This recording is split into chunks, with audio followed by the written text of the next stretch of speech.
नाशिक शहरात 15 कोटी रुपयांच्या खर्चाने उभारण्यात आलेल्या गोदा पार्कच्या देखभाल आणि संचालनाची जबाबदारी आता खासगी संस्थांकडे दिलेली आहे।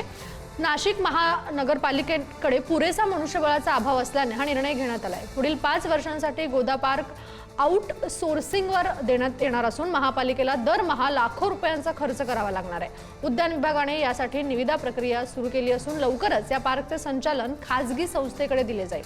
600 मीटर लांबीचा गोदा पार्क स्मार्ट सिटीच्या माध्यमातून उभारण्यात आला होता। आता स्मार्ट सिटी कंपनीकडून हा प्रकल्प महापालिकेकडे हस्तांतरित करण्यात आला आहे।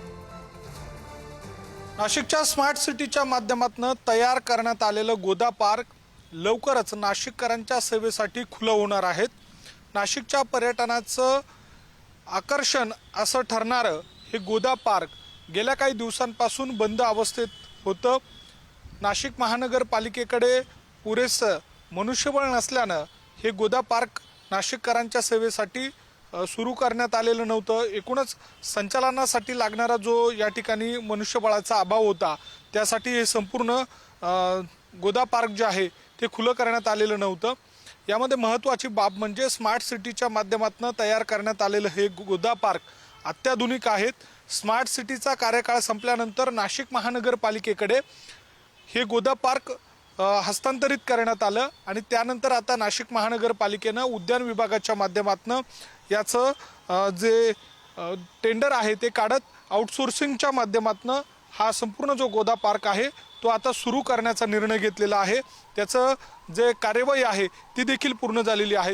या गोदा पार्कचे अनेक वैशिष्ट्ये आहेत, त्यापैकी एक महत्त्वाचं वैशिष्ट्य म्हणजे गोदावरी नदीच्या किनारी हा विकसित पार्क करण्यात आलेला आहे।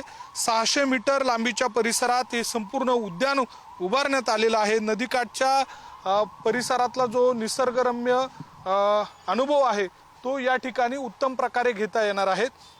दुसरी एक महत्त्वाची बाब म्हणजे वॉकवे आणि सायकल ट्रॅक या ठिकाणी अत्याधुनिक पद्धतीचा देखील करण्यात आलेला आहे। सकाळ संध्याकाळ फिरण्यासाठी सुंदर वॉकवे या ठिकाणी तयार करण्यात आला आहे। नागरिकांना व्यायाम त्या ठिकाणी करता येणार आहे। मॉर्निंग वॉकसाठी हे ठिकाण जे आहे ते अत्यंत या ठिकाणी नाशिककरांना आकर्षित करेल अशा स्वरूपाचं हे ठिकाण पुढील काळामध्ये दिसून येईल। व्हिडिओ जर्नलिस्ट जय साबळेसह मी किरण ताजने, पुढारी न्यूज, नाशिक।